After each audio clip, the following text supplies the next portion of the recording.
Hi hello ಎಲ್ಲರಿಗೂ ನಮಸ್ಕಾರ. Welcome back to ನೂತನ ಶೈಲಿ.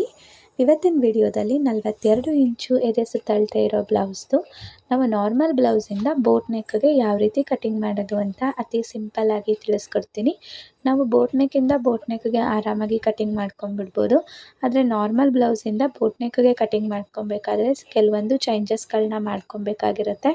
ಅದು ಯಾವ ಚೇಂಜಸ್ಸು ಅಂತ ನಾನು ಸಿಂಪಲ್ ಮೆಥಡಲ್ಲಿ ನಿಮಗೆ ತಿಳಿಸ್ಕೊಡ್ತೀನಿ. ಈ ಬಿಗಿನರ್ಸ್ಗೋಸ್ಕರ ಅಂತ ಮಾಡ್ತಿರೋದ್ರಿಂದ ವಿಡಿಯೋನ ಎಲ್ಲೂ ಸ್ಕಿಪ್ ಮಾಡದೆ ನೋಡಿ. ತುಂಬ ಸಿಂಪಲ್ ಮೆಥಡಲ್ಲಿ ನಾನು ತಿಳಿಸ್ಕೊಟ್ಟಿದ್ದೀನಿ. ಒಮ್ಮೆ ಈ ವಿಡಿಯೋ ನೋಡಿದ್ರೆ ನೀವು ನಿಮ್ಮ ಬ್ಲೌಸ್ನ ಆರಾಮಾಗಿ ನಾರ್ಮಲ್ ಬ್ಲೌಸಿಂದ ಬೋಟ್ ನೆಕ್ಗೆ ಈಸಿಯಾಗಿ ಸ್ಟಿಚ್ ಮಾಡ್ಕೊಂಬಿಡ್ಬೋದು. ಹಾಗಿದ್ರೆ ಬನ್ನಿ ನೋಡೋಣ ಯಾವ ರೀತಿ ಮಾಡೋದು ಅಂತ. ಮೊದಲಿಗೆ ನಾನಿಲ್ಲಿ ತೋಳನ್ನ ಕಟ್ ಮಾಡ್ಕೊತೀನಿ. ಫಸ್ಟಿಗೆ ಮೊದಲು ತೋಳು ಮೆಷರ್ಮೆಂಟ್ ತೊಗೊಳ್ಳೋಣ. ನಾನಿಲ್ಲಿ ದೊಡ್ಡ ಪನ್ನ ತೊಗೊಂಡಿದ್ದೀನಿ. ನೀವು ಚಿಕ್ಕ ಪನ್ನ ತೊಗೊಂಡ್ರೆ ತೋಳ ಹತ್ರ ಪ್ಯಾಚ್ ಹಾಕ್ಕೊಬೇಕಾಗಿರುತ್ತೆ. ನಾನು ದೊಡ್ಡ ಪನ್ನ ಆಗಿರೋದ್ರಿಂದ ನನಗೆ ಎಲ್ಲೂ ಪ್ಯಾಚ್ ಹಾಕೋ ಅವಶ್ಯಕತೆ ಇರೋಲ್ಲ. ಇವ್ರದ್ದು ತೋಳು ಉದ್ದ ಬಂದು 11 ಇಂಚ್ ರೆಡಿ ಇದೆ. 11 ಇಂಚ್ಗೆ 1 ಇಂಚ್ ಸ್ಟಿಚಿಂಗ್ ಮಾರ್ಜಿನ್, 12 ಇಂಚನ್ನ ತೊಗೊತಾ ಇದ್ದೀನಿ. ಇದು 42 ಇಂಚು ಎದೆ ಸುತ್ತಳತೆ ಇರೋದ್ರಿಂದ 42ನ್ನು ಡಿವೈಡೆಡ್ ಬೈ 10 ಮಾಡಿಕೊಂಡ್ರೆ ನಮಗೆ 4.2 ಇಂಚ್ ಬರುತ್ತೆ. ಅದರಲ್ಲಿ ಅರ್ಧ ಇಂಚನ್ನು ಮೈನಸ್ ಮಾಡ್ಕೊಳ್ಳಿ. ಆವಾಗ ನನಗೆ 3.5 ಬರುತ್ತೆ. ನಾನು ಅಷ್ಟಕ್ಕೆ ಮಾರ್ಕ್ನ ಮಾಡ್ಕೊಂಡಿದ್ದೀನಿ. ಈ ಒಂದು ಕ್ಯಾಲ್ಕುಲೇಷನ್ನು 30 ಇಂಚ್ ನಂತರ ಇರೋರಿಗೆ ನೀವು ಅಡಾಪ್ಟ್ ಮಾಡ್ಕೊಳ್ಳಿ, ಎಲ್ಲದಕ್ಕೂ ಮಾಡ್ಕೊಳ್ಳೋಕೆ ಹೋಗಬೇಡಿ. ಮತ್ತು ಇವಾಗ ಆಮ್ಹೋಲ್ ರೌಂಡಿಂಗ್ನ ಚೆಕ್ ಮಾಡ್ಕೊತಾ ಇದ್ದೀನಿ. ಆಮ್ಹೋಲ್ ರೌಂಡಿಂಗ್ ಬಂದು 9 ಇಂಚ್ ಇದೆ. ಈ ಕಡೆಯಿಂದ ಅಲ್ಲಿಗೆ ಎಷ್ಟಕ್ಕೆ ಅಂದರೆ 3.5 ಇಂಚ್ ಮೈನಸ್ ಮಾಡಿದ್ವಲ್ಲ, ಅಲ್ಲಿಗೆ 9 ಇಂಚಿಗೆ ಮಾರ್ಕ್ನ ಮಾಡಿಕೊಂಡು 2 ಇಂಚ್ ಸ್ಟಿಚಿಂಗ್ ಮಾರ್ಜಿನ್ನ ಕೊಟ್ಕೊಂಡಿದ್ದೀನಿ. ನಿಮ್ಮ ಅನುಸಾರ ನಿಮ್ಗೆ ಎಷ್ಟು ಬೇಕೋ ಅಷ್ಟನ್ನು ಕೊಟ್ಕೊಳ್ಳಿ. ಮತ್ತು ಬೈ ಹ್ಯಾಂಡಲ್ಲೇ ನಾನು ಈ ರೀತಿ ಒಂದು ಸಿಂಪಲ್ಲಾಗಿ ಸ್ಲೀವ್ಸ್ದು ಶೇಪ್ನ ಹಾಕ್ಕೊತಾ ಇದ್ದೀನಿ. ಮತ್ತು ಕೆಳಗಡೆ ಲೂಸ್ ಬಂದು ಅವ್ರದ್ದು 6 ಇಂಚ್ ರೆಡಿ ಇದೆ. 6 ಇಂಚಿಗೆ ಒಂದು ಮಾರ್ಕಿಂಗು, ಆನಂತರ 2 ಇಂಚ್ ಸ್ಟಿಚಿಂಗ್ ಮಾರ್ಜಿನು. ಇವಾಗ ಲೈನ್ಸ್ನ ಡ್ರಾ ಮಾಡಿಕೊಂಡು ಕಟ್ ಮಾಡ್ಕೊಂಬಿಡೋಣ. ನಾನು ತುಂಬ ವಿಡಿಯೋದಲ್ಲಿ ಸ್ಲೀವ್ಸ್ ಕಟ್ಟಿಂಗ್ ಬಗ್ಗೆ ಎಕ್ಸ್ಪ್ಲೈನ್ ಮಾಡಿದ್ದೀನಿ. ಈ ವಿಡಿಯೋದಲ್ಲಿ ನಾನು ಇನ್ ಡೆಪ್ತಾಗಿ ಏನು ಸ್ಲೀವ್ಸ್ ಬಗ್ಗೆ ಹೇಳ್ತಾ ಇಲ್ಲ. ಆ ಸ್ಲೀವ್ಸ್ನ ಯಾವ ರೀತಿ ಮಾರ್ಕಿಂಗ್ನ ಮಾಡ್ಕೊಬೇಕು ಮತ್ತು ಕಟಿಂಗ್ನ ಮಾಡ್ಕೊಬೇಕು ಅಂತ ನಿಮಗೆ ಡೌಟ್ ಇದ್ದರೆ ನಾನು ಡಿಸ್ಕ್ರಿಪ್ಷನಲ್ಲಿ ಅದರದ್ದು ಲಿಂಕ್ ಕೊಟ್ಟಿರ್ತೀನಿ. ಒಮ್ಮೆ ಆ ವಿಡಿಯೋನ ಹೋಗಿ ಚೆಕ್ ಮಾಡ್ಕೊಳ್ಳಿ.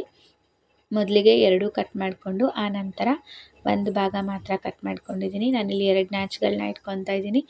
ಒಂದು ಸ್ಟಿಚಿಂಗ್ ಮಾಡಬೇಕಾಗಿರೋ ಅಂಥ ನ್ಯಾಚು, ಇನ್ನೊಂದು ಫ್ರಂಟ್ ಗೊತ್ತಾಗಲಿ ಅಂತ ಒಂದು ನ್ಯಾಚು. ಫ್ರಂಟ್ಗೆ 2 ನ್ಯಾಚ್ ಇಟ್ಕೊಂಡಿದ್ದೀನಿ, ಬ್ಯಾಕ್ಗೆ ಬರೀ ಫಿಟ್ಟಿಂಗ್ ಮಾಡೋ ಜಾಗ ಅಂತ ಮಾತ್ರ. ಅದಾದಮೇಲೆ ಇವಾಗ ಬಾಡಿ ಅಗಲನ ಮೆಷರ್ಮೆಂಟ್ ಮಾಡ್ಕೊತಾ ಇದ್ದೀನಿ. ಹುಕ್ಕು ಪಟ್ಟಿ ಇದೆಯಲ್ಲ ಅದು ಫುಲ್ಲು ತೊಗೊಬೇಕು. ಅದು ಬಂದು 9.25 ಬರ್ತಾ ಇದೆ. ನೆಕ್ಸ್ಟು ದಾರ ಹಾಕೋ ಕಡೆ ನಾವು ಅರ್ಧ ಇಂಚ್ ಬಿಟ್ಟು ಅದು ಮೆಷರ್ಮೆಂಟ್ನ ತೊಗೊಬೇಕು. ನಾವು ಎರಡೂ ಕಡೆ ಈ ರೀತಿ ಕ್ರಾಸ್ ಚೆಕ್ ಮಾಡಿಕೊಂಡೇ ತೊಗೊಬೇಕು. ನೋಡಿ, ಈ ಕಡೆ 10.25 ಬರ್ತಾ ಇದೆ. ಯಾವುದು ಜಾಸ್ತಿ ಇರುತ್ತೆ ಅದನ್ನೇ ನಾವು ಬಾಡಿ ಅಗಲ ಅಂತ ಕನ್ಸಿಡರ್ ಮಾಡ್ಕೊಬೇಕಾಗಿರುತ್ತೆ. ನಾನು ಪ್ರತಿ ವಿಡಿಯೋದಲ್ಲಿ ಹೇಳ್ತೀನಿ, ಯಾವ ಕಡೆ ಜಾಸ್ತಿ ಇರುತ್ತೋ ಅದನ್ನು ಬಾಡಿ ಅಗಲ ಅಂತ ಕನ್ಸಿಡರ್ ಮಾಡಿಕೊಂಡು ತೊಗೊಳ್ಳಿ. ಈಗ 10.25ಗೆ 2 ಇಂಚ್ ಸ್ಟಿಚಿಂಗ್ ಮಾರ್ಜಿನ್ನ ಹಾಕ್ಕೊಂಡು ನಾನು 12.25ಗೆ ಮಾರ್ಕಿಂಗು ಮತ್ತು ಕಟ್ಟಿಂಗ್ನ ಮಾಡ್ಕೊತಾ ಇದ್ದೀನಿ. ನಾನು at a time front back ಎರಡೂ ಕಟ್ ಮಾಡ್ಕೊಳ್ಳೋದ್ರಿಂದ ನಾನು ಈ ರೀತಿ ಅದನ್ನು ಫಸ್ಟು ಅಗಲನ ತೊಗೊಂಡ್ಬಿಡ್ತೀನಿ. ಆನಂತರ ಬೆನ್ನು ಉದ್ದ ಎಷ್ಟಿದೆ ಅಂತ ನೋಡಿಕೊಂಡು ನಾವೇನು ಅಗಲ ಕಟ್ ಮಾಡ್ಕೊಂಡಿದ್ವಿ ಅಲ್ಲ, ಅದು ಅಗಲ ಇರೋದನ್ನು ನಾವು ಉದ್ದುದಕ್ಕೆ ಫ್ಯಾಬ್ರಿಕ್ನ ಫೋಲ್ಡ್ ಮಾಡಿಕೊಂಡು ಬೆನ್ನು ಉದ್ದ ಬಂದು 15 ಇಂಚಿದೆ ರೆಡಿ. 15 ಇಂಚಿಗೆ ನಾನು ಲೈನಿಂಗ್ ಬ್ಲೌಸ್ ಕಟ್ ಮಾಡ್ತಿರೋದ್ರಿಂದ 1 ಇಂಚ್ ಸ್ಟಿಚಿಂಗ್ ಮಾರ್ಜಿನ್ನ ಸೇರಿಸಿ 16 ಇಂಚಿಗೆ ಮಾರ್ಕ್ನ ಮಾಡ್ಕೊತಾ ಇದ್ದೀನಿ. ಈ ನನ್ನ ವಿಡಿಯೋಗಳು ನಿಮಗೇನಾದರೂ ಯೂಸ್ಫುಲ್ ಅಂತ ಅನಿಸಿದ್ರೆ ಪ್ಲೀಸ್ ಒಂದು ಲೈಕ್ ಮಾಡಿ.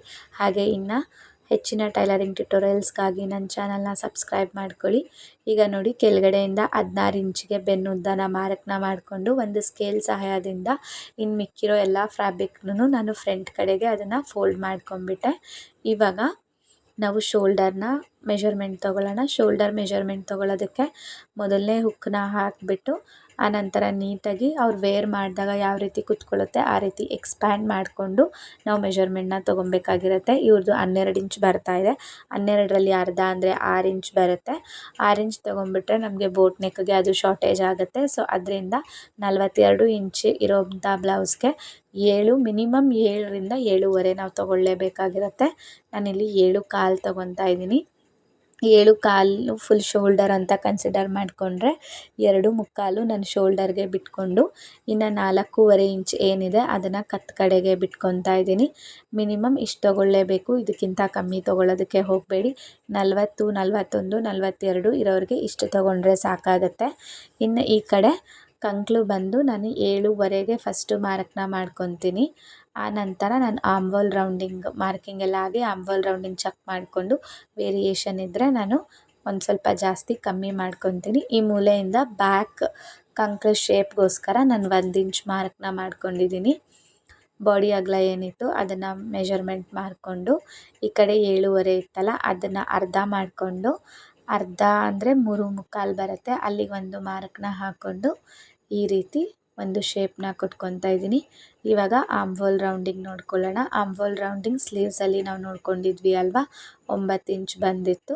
ಸೇಮ್ ಅದನ್ನೇ ಮತ್ತೆ ನೋಡಿಕೊಂಡು ಇವಾಗ ಆಮ್ಹೋಲ್ ರೌಂಡಿಂಗ್ ಚೆಕ್ ಮಾಡ್ಕೊಳ್ಳೋಣ. ಮೇಲ್ಗಡೆ ಒಂದು ಅರ್ಧ ಇಂಚು ಸ್ಟಿಚಿಂಗ್ ಮಾರ್ಜಿನ್ ಅಂತ ಬಿಟ್ಬಿಟ್ಟು ಶೋಲ್ಡರ್ ಜಾಯಿನ್ ಮಾಡೋದಕ್ಕೆ ಅಂತ ಬಿಟ್ಟು ನೋಡಿದ್ರೆ ಅದು ಜಾಸ್ತಿ ಬರ್ತಾಯಿತ್ತು, 9.25 ಬರ್ತಾಯಿತ್ತು. ಸೊ ಅದಕ್ಕೆ ನಾನು 7 ಇಂಚಿಗೆ ನಾನು ಕಂಕ್ಳನ್ನ ರೆಡ್ಯೂಸ್ ಮಾಡಿಕೊಂಡೆ. ಇದೇ ರೀತಿ ನೀವು ಆಮ್ಹೋಲ್ ರೌಂಡಿಂಗ್ನ ಚೆಕ್ ಮಾಡಿಕೊಂಡೇ ನೆಕ್ಸ್ಟ್ ಸ್ಟೆಪ್ಗೆ ಹೋಗಿ. ಪ್ರತಿ ಬ್ಲೌಸಲ್ಲೂ ನಾವು ಈ ರೀತಿ ಆಮ್ಹೋಲ್ ರೌಂಡಿಂಗ್ನ ಚೆಕ್ ಮಾಡಿಕೊಳ್ಳೇಬೇಕು. ನೋಡಿ ಇವಾಗ ಕರೆಕ್ಟಾಗಿ 9 ಇಂಚ್ ಬರುತ್ತೆ. 9 ಮೇಲೆ 1 ಪಾಯಿಂಟ್ ಅಂತ ಬಂದರೂ ಓಕೆ, ಬಟ್ ಕಮ್ಮಿ ಬರಬಾರ್ದು, ನೋಡಿಕೊಂಡು ಚೆಕ್ ಮಾಡ್ಕೊಳ್ಳಿ. ಆ ನಂತರ ಇವಾಗ ನಾನು ಫ್ರಂಟ್ ಕಂಕ್ಳು ಮಾರ್ಕಿಂಗ್ಗೆ 1 3/4 ಇಂಚು ಮೂಲೆಯಿಂದ 1 3/4 ಇಂಚಿಗೆ ಮಾರ್ಕ್ ಮಾಡಿಕೊಂಡು ಈ ರೀತಿ ಮಾಡ್ಕೊತಾ ಇದ್ದೀನಿ. ನಾನು at a time front back cut ಮಾಡ್ಕೊಳ್ಳೋದ್ರಿಂದ ನಾನು ಇದೇ ರೀತಿಯೇ ಮಾಡ್ಕೊಳ್ಳೋದು. ಬಿಗಿನರ್ಸ್ ಇದೇ ಮೆಥಡ್ನೇ ಫಾಲೋ ಮಾಡ್ಕೊಳ್ಳಿ. ಈ ಮೆಥಡ್ನ ಫಾಲೋ ಮಾಡೋದ್ರಿಂದ ಅವ್ರಿಗೆ ಕಂಕ್ಳು ಅಥವಾ ಶೋಲ್ಡರ್ ಯಾವುದು ವೇರಿಯೇಷನ್ ಆಗೋದಿಲ್ಲ. ಮತ್ತು ಇವಾಗ ಕತ್ ಮುಂದೆಗಡೆ ಮೆಜರ್ಮೆಂಟ್ ತೊಗೊತಾ ಇದ್ದೀನಿ. ಅವ್ರದ್ದು ಕತ್ ಮುಂದೆಗಡೆ ನಾರ್ಮಲ್ ಬ್ಲೌಸ್ದು 7 ಇಂಚ್ ಇತ್ತು. ಇದನ್ನು ಕ್ಲಿಯರಾಗಿ ಕೇಳಿಸ್ಕೊಳ್ಳಿ. ನಾರ್ಮಲ್ ಬ್ಲೌಸು ಅವ್ರು ನಂಗೆ ಮೆಜರ್ಮೆಂಟ್ ಕೊಟ್ಟಿರೋದ್ರಿಂದ ನಾರ್ಮಲ್ ಬ್ಲೌಸು 7 ಇಂಚ್ ಇತ್ತು. ನಾವಿವಾಗ ಬೋಟ್ ನೆಕ್ ಮಾಡ್ಕೊತಾ ಇರೋದ್ರಿಂದ 1.25 ಇಂಚನ್ನ ಮೈನಸ್ ಮಾಡ್ಕೊಳ್ಳಿ. ಮೇಲ್ಗಡೆ ನಾನು 4.25 ತೊಗೊಂಡಿದ್ದೆ, ಸೊ ಕೆಳಗಡೆ 3.25ಗೆ ಮಾರ್ಕ್ ಮಾಡಿಕೊಂಡೆ. ನಾವು ನಾರ್ಮಲ್ ಬ್ಲೌಸಲ್ಲಿ ಎಷ್ಟಿದೆ ಕತ್ತುದ್ದ ಅಷ್ಟನ್ನೇ ತೊಗೊಂಡ್ಬಿಟ್ರೆ ಅವಾಗ ಏನಾಗುತ್ತೆ, ಅಗಲ ಉದ್ದ ಎಲ್ಲ ಜಾಸ್ತಿ ಆಗಿಬಿಡುತ್ತೆ, ಆವಾಗ ಆಡಾಗಿ ಕುತ್ಕೊಳ್ಳುತ್ತೆ. ಸೊ ನಾರ್ಮಲ್ ಬ್ಲೌಸಲ್ಲಿ ಉದ್ದ ಎಷ್ಟಿತ್ತು ಕತ್ತು ಉದ್ದ ಅದರಲ್ಲಿ 1.25 ಇಂಚನ್ನ ಮೈನಸ್ನ ಮಾಡಿಕೊಂಡು ನೀವು ಬೋಟ್ ನೆಕ್ಗೆ ಮಾರ್ಕ್ ಮಾಡ್ಕೊಬೇಕಾಗಿರುತ್ತೆ. ನೋಡಿ ಇಲ್ಲಿ ನಾನು ಅವ್ರು ಅಳತೆ ಕೊಟ್ಟಿರೋ ಬ್ಲೌಸ್ನೂ ಸಹ ಇಟ್ಟು ತೋರಿಸ್ತಾ ಇದ್ದೀನಿ, ಕರೆಕ್ಟಾಗಿ ಬರುತ್ತೆ. ಈ ರೀತಿ ಕ್ರಾಸ್ ಚೆಕ್ನ ಮಾಡ್ಕೊಳ್ಳಿ, ಅಲ್ಲಿಗೆ ನೀವು ಮಾರ್ಕ್ ಮಾಡಿರೋದು ಕರೆಕ್ಟಾ ತಪ್ಪಾ ಅಂತ ನಿಮಗೆ ಗೊತ್ತಾಗುತ್ತೆ. ಸೊ ಇದಾದಮೇಲೆ ಇವಾಗ ಶೇಪ್ನ ಮಾರ್ಕ್ ಅಂದರೆ ಶೇಪ್ ಮೆಜರ್ಮೆಂಟ್ ತೊಗೊತಾ ಇದ್ದೀನಿ. ಕ್ರಾಸ್ ಬೆಲ್ಟ್ನ ಬಿಟ್ಟು ಶೇಪ್ ಮೆಜರ್ಮೆಂಟ್ ತೊಗೊಳ್ಳಿ. ಮೊದಲನೇದು 5 ಇಂಚ್ ಬಂತು, ಆನಂತರ ಮಿಡ್ ಪಾಯಿಂಟಲ್ಲಿ 13 ಇಂಚ್ ಬಂದಿದೆ ಮಿಡಲ್ ಶೇಪ್ದು. ಆನಂತರ ಕಂಕ್ಳು ಕೆಳಗಡೆ ನನಗೆ 7 ಇಂಚ್ ಬರ್ತಾಯಿದೆ. ಈಗ ಇದನ್ನು ಮಾರ್ಕ್ ಮಾಡ್ಕೊಳ್ಳೋದಕ್ಕೆ ಇವಾಗ ನಾವು ಕತ್ತತ್ರ 1.25 ಇಂಚನ್ನ ಮೈನಸ್ ಮಾಡ್ಕೊಂಡಿದ್ವಿ ಅಲ್ವಾ, ಆ 1.25 ಇಂಚನ್ನ ಇವಾಗ ಆ್ಯಡ್ ಮಾಡ್ಕೊಬೇಕು. ಅದನ್ನು ಮಾಮೂಲಿ ಅವ್ರದ್ದು ಕತ್ತೇನಿತ್ತು ನಾರ್ಮಲ್ ಬ್ಲೌಸಲ್ಲಿ ಅಷ್ಟನ್ನು ಇಟ್ಕೊಂಬಿಟ್ಟು ಅಲ್ಲಿಂದ ಕೆಳಗಡೆಗೆ ಶೇಪ್ ಏನಿದೆ ಅದನ್ನು ತೊಗೊಳ್ಳಿ. ನಾವು ಮೇಲ್ಗಡೆಯಿಂದನೇ ತೊಗೊಂಬಿಟ್ರೆ ಏನಾಗ್ಬಿಡುತ್ತೆ, ಆ 1.25 ಇಂಚು ನಾವೇನು ಮೈನಸ್ ಮಾಡಿದ್ವಿ ಅಲ್ವಾ, ಆವಾಗ ಅದು ನಮ್ಗೆ ಶಾರ್ಟೇಜ್ ಆಗಿಬಿಡುತ್ತೆ. ನಾವು ಕೈ ಮೇಲೆ ಎತ್ತಿದಾಗ ಮಾಡಿದಾಗ ಏನಾಗುತ್ತೆ, ಫ್ರಂಟ್ ಹತ್ರ ಅದು ಮೇಲೆ ಹೋಗ್ಬಿಡುತ್ತೆ. ಸೊ ಅದರಿಂದ ಶೇಪ್ ಮಾರ್ಕ್ ಮಾಡಬೇಕಾದ್ರೆ ಅವ್ರದ್ದು ನಾರ್ಮಲ್ ಬ್ಲೌಸಲ್ಲಿ ಎಷ್ಟಿತ್ತು ಕತ್ತು ಅಷ್ಟನ್ನೇ ಇಟ್ಕೊಂಡು ಆ ನಂತರ ಶೇಪ್ನ ಮಾರ್ಕ್ನ ಮಾಡ್ಕೊಳ್ಳಿ. ಇಲ್ಲಾಂದರೆ ಎಷ್ಟು ಮೈನಸ್ ಮಾಡಿ ನೀವು ಕತ್ತು ಮಾರ್ಕಿಂಗ್ ಮಾಡಿರ್ತೀರಿ ಅಲ್ವಾ, ಅದನ್ನು ಆ್ಯಡ್ ಮಾಡಿಕೊಂಡು ನೀವು ಮಾರ್ಕ್ ಮಾಡ್ಕೊಳ್ಳಿ. ಅರ್ಥ ಆಗಿದೆ ಅಂತ ಅಂದ್ಕೊತೀನಿ. ಅರ್ಥ ಆಗಿಲ್ಲ ಅಂದರೆ ಪ್ಲೀಸ್ ಇನ್ನೊಂದು ಸತಿ ಮತ್ತೆ ಪ್ಲೇ ಮಾಡಿಕೊಂಡು ನಿಧಾನಕ್ಕೆ ನೋಡ್ಕೊಳ್ಳಿ.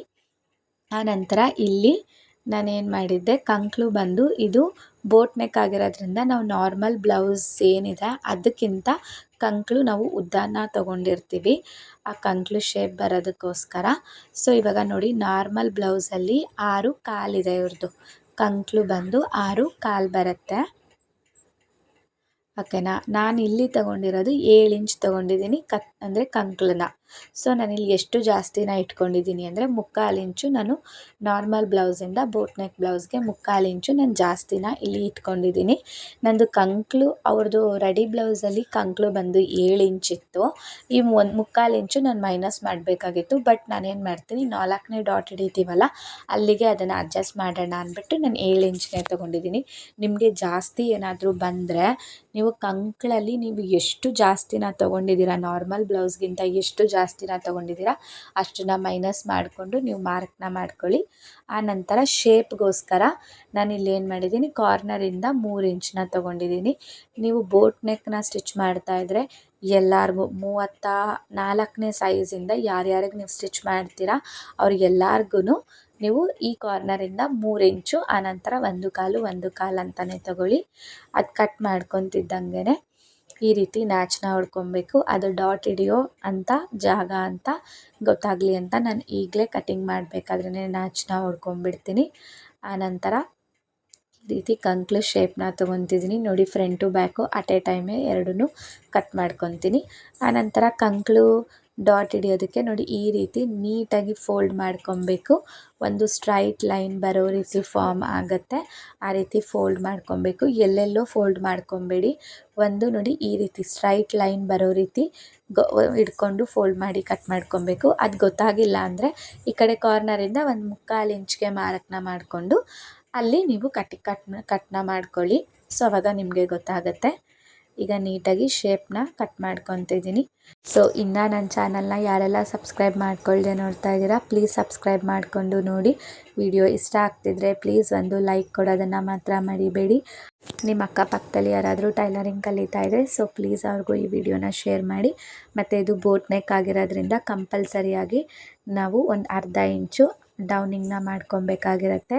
ಇವಾಗ ಫ್ರಂಟ್ ಕಟ್ಟಿಂಗು ಕಂಪ್ಲೀಟಾಗಿ ಮುಗ್ದಿದೆ. ಬ್ಯಾಕಲ್ಲಿ ನಾನು ಒಂದು ಡಿಸೈನ್ನ ಇಡೋಣ ಅಂತ ಅಂದ್ಕೊಂಡಿದ್ದೀನಿ. ಸೊ ಅದಕ್ಕೋಸ್ಕರ ನಾನು ಅದನ್ನು ಕ್ಯಾನ್ವರ್ಸ್ನ ಹಾಕಿ ಅದೊಂದು ಡಿಸೈನ್ನ ಮಾಡೋಣ ಅಂದ್ಕೊಂಡಿರೋದ್ರಿಂದ ನಾನು ಇಲ್ಲಿ ಬ್ಯಾಕ್ದು ಏನು ಕಟ್ಟಿಂಗ್ನ ತೋರಿಸ್ತಾ ಇಲ್ಲ.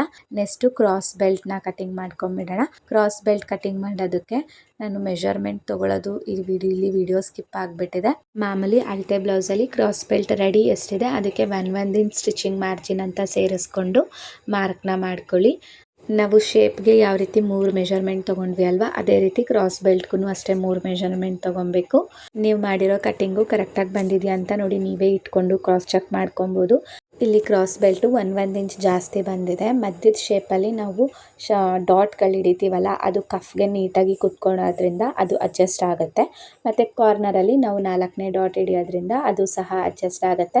ಈ ರೀತಿ ಬರಬೇಕು. ಈ ರೀತಿ ಬಂದಿದೆ ಅಂದರೆ ನಿಮ್ಮದು ಪರ್ಫೆಕ್ಟ್ ಕಟಿಂಗ್ ಅಂತ ಅರ್ಥ. ಇಲ್ಲಿಗೆ ಕಟಿಂಗ್ ವಿಡಿಯೋ ಕಂಪ್ಲೀಟ್ ಆಗಿದೆ. ಸೊ ವಿಡಿಯೋ ಏನಾದರೂ ಯೂಸ್ಫುಲ್ ಅಂತ ಅನಿಸಿದ್ರೆ ಪ್ಲೀಸ್ ಸಬ್ಸ್ಕ್ರೈಬ್ ಮಾಡ್ಕೊಳ್ಳಿ, ಹಾಗೆ ಸಪೋರ್ಟ್ ಮಾಡಿ ಅಂತ ಕೇಳ್ಕೊತೀನಿ. ವಿಡಿಯೋ ನೋಡಿದ್ದಕ್ಕಾಗಿ ಧನ್ಯವಾದ.